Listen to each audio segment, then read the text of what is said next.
Tá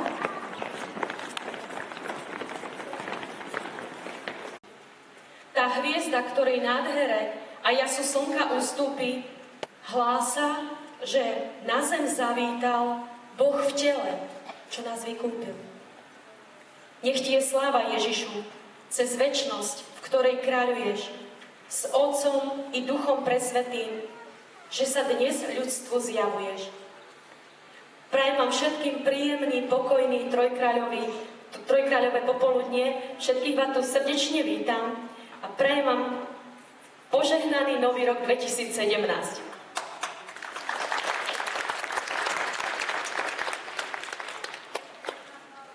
Vítam medzi nami nášho pána primátora, ktorého zároveň pozývam k mikrofónu a poprosím vás o úvodné slovko.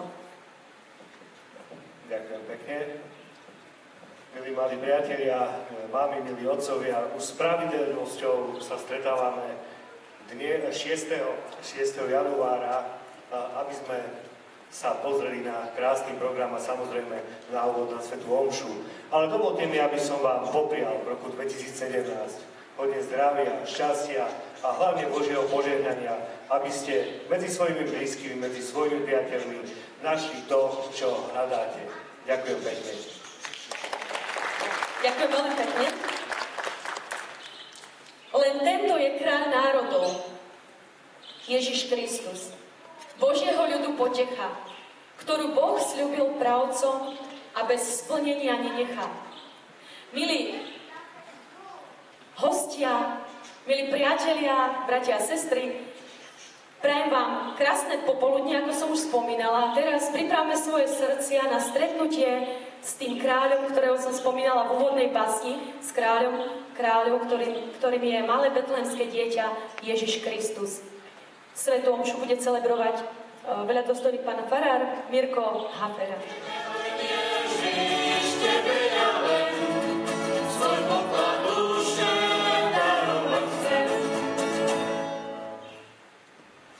V mene Otca i Syna i Ducha Svätého. Amen. Milosť nášho Pána Ježiša Krista, láska Boha Otca i spoločenstvo Ducha Svätého nech je s vami všetkými. Primátor so svojou rodinou, milé deti, milí organizátori tohto krásneho stretnutia, milí bratia a sestry. Zaiste viete, že kto prvý na svete zorganizoval živý Betlehem? Viete? Bol to svätý František, a Majka vie, bol to svätý František v Taliansku, ktorý žil v Asisi, a on veľmi meditoval, rozjímal nad životom pána Ježiša. A raz ho napadlo, keď tak uvažoval nad tými udalosťami Vianoc, keď si predstavoval tú maštálku, ako asi vyzerala tá maštálka.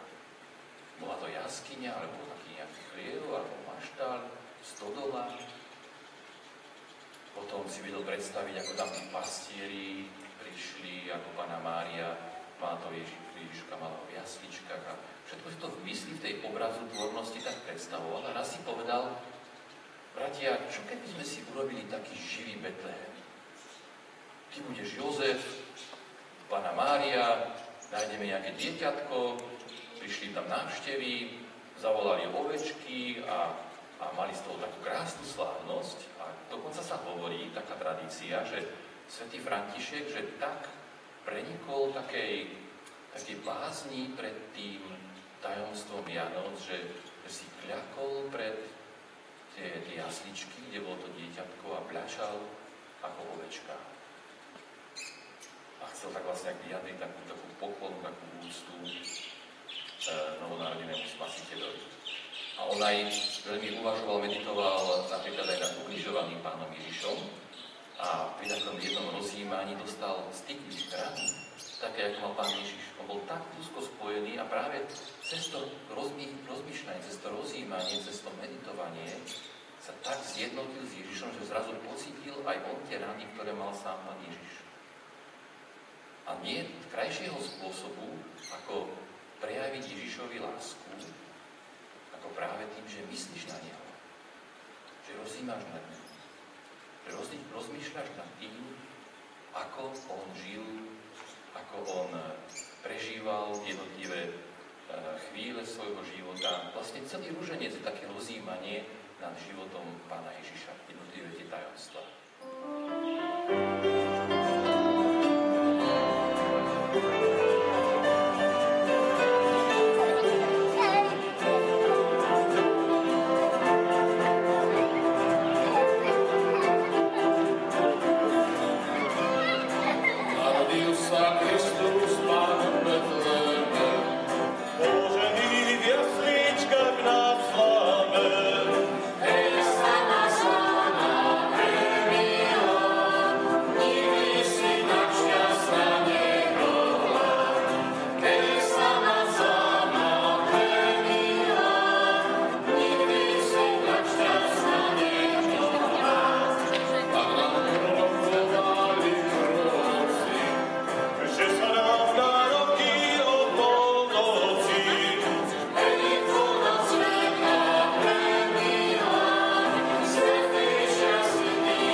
Ideme za Jozefom a Máriou. Kto sa chce pridať ešte k nám, tak poďte. No a my pekne krásne ukážeme, kde je voľný príbytok, aby tam mohol sa Ježiško narodiť. Takže anielikov pustíme ako prvých, lebo oni musia ísť prvý. A my pôjdeme pekne za anielikmi, dobre? A za nami pôjde Jozef a Mária s malým babetkom Ježiškom. Poďte za nimi a ukážte, kde má ísť, do ktorého príbytku. Poďte. A poďte niekto aj, poďte zobrať Máriu za ruku, ona nevie, kde má ísť. No krásne, poďme odprevadiť Pánu Máriu Ježiška krásneho do príbytku. On pláče, ale za chvíľočku sa utíši, lebo bude asi zima. Ale mamička sa o neho dobre postará.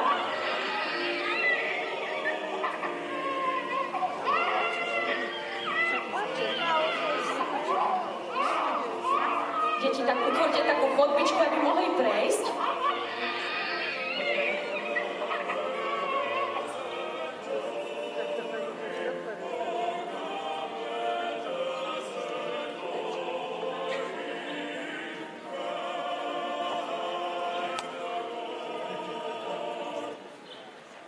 Teraz si môžeme všetci kľaknúť na zem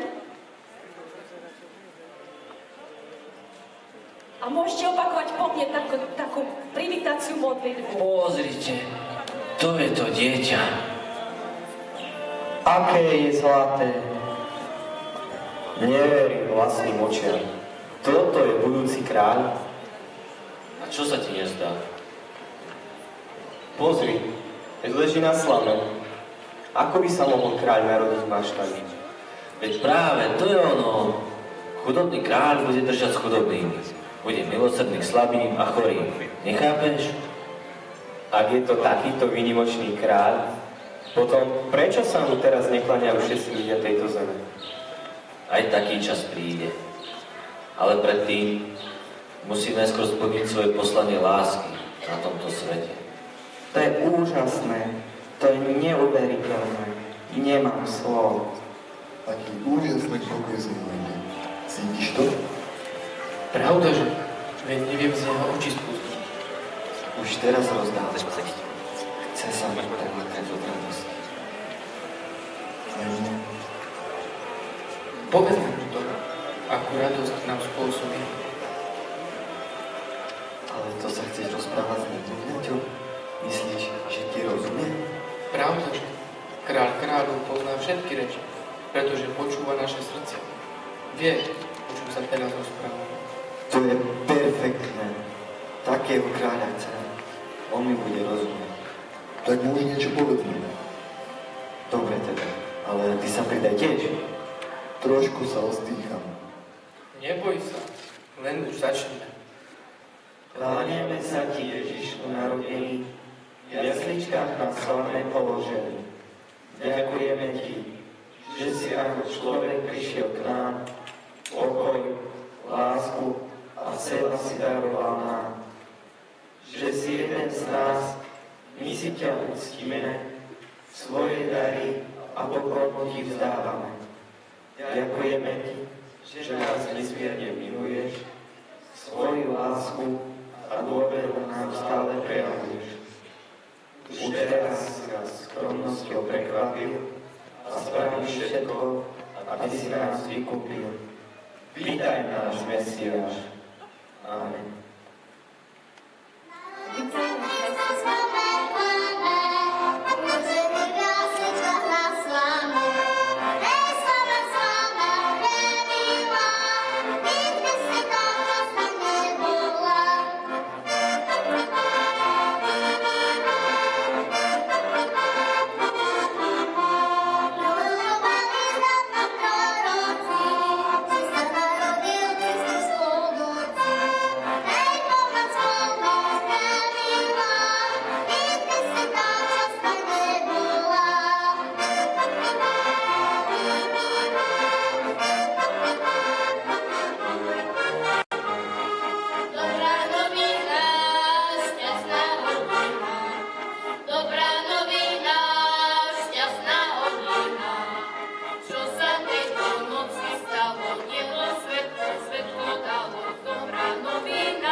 Prázdne, ale takisto patrí neodmysliteľne aj táto skladba Vianocná.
postaviť. V mene Otca i Syna i Ducha Svätého. Amen. Sláva Otcu i Synu i Duchu Svätému, ako bolo na počiatku, tak nech jej teraz i vždycky i na veky vekov. Amen. Milosť nášho Pána Ježiša Krista, láska Boha Otca i spoločenstvo Ducha Svätého nech je s vami všetkými. Pane Ježišu, Ty si sa narodil ako dieťa. Pokorne ťa prosíme, zošli svoje požehnanie pre tieto deti. Daj im pevné zdravie, silu, požehnaj, Pane, ich budúcnosť. Tebe zverujeme ich životy. Tebe, Pane Ježišu, odovzdávame aj ich rodičov, ktorí sa o nich starajú, starých rodičov. Tebe, Pane, zverujem celú rodinu týchto detí. Zachovaj ich v zdraví, v svornosti, v pokoji, v láske a ochraňuj ich od každého zla a nešťastia. Prosíme ťa o to, Pane Ježišu, lebo Ty si Boh, Ty žiješ a kráľuješ s Bohom Otcom v jednote s Duchom Svätým po všetky veky vekov. Amen. A nech vás žehná všemohúci Boh Otec, i Syn, i Duch Svätý. Amen. Iďte v mene Božom. Bohu vďaka. A ďakujem ešte raz všetkým organizátorom za toto krásne podujatie. Môže začať. Narodil sa Kristus Pán, veselé sa, z rúžek kvietok skvitol nám, radujme sa, z života čistého, z rodu kráľovského, Kristus Pán, narodil sa.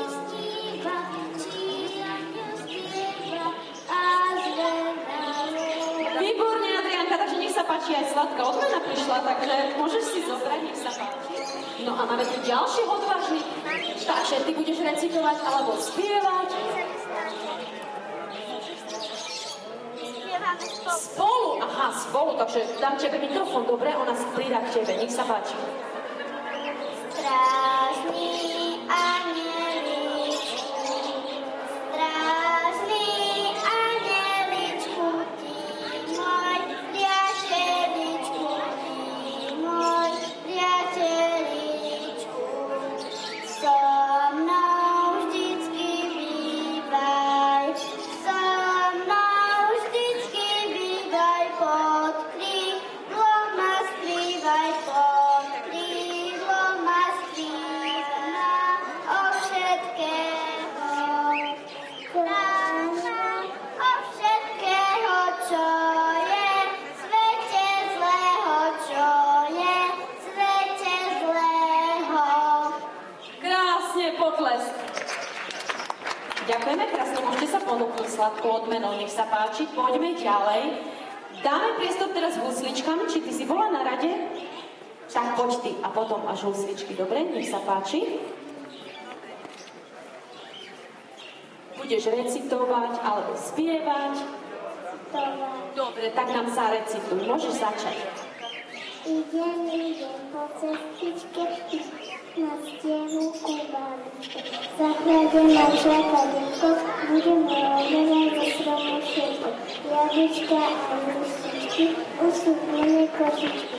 Skúsime bavíme sladko, ako voláme sladko.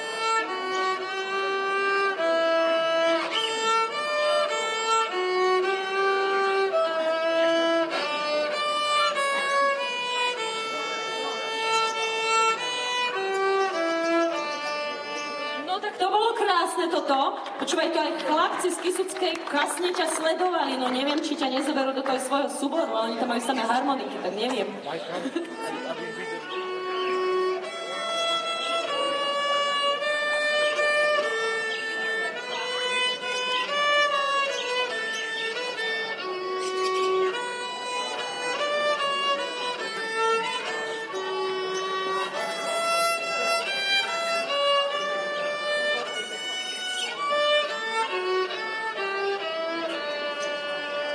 Počúvaj, ako sa ty voláš? Matuška Volek. Matuško, koľko máš rokov? 6. 6-ročný Matúš. Fíha, a odkiaľ si? Z Krásna nad Kysucou. Krásna nad Kysucou, no tak tak. Buďme všetci pieseň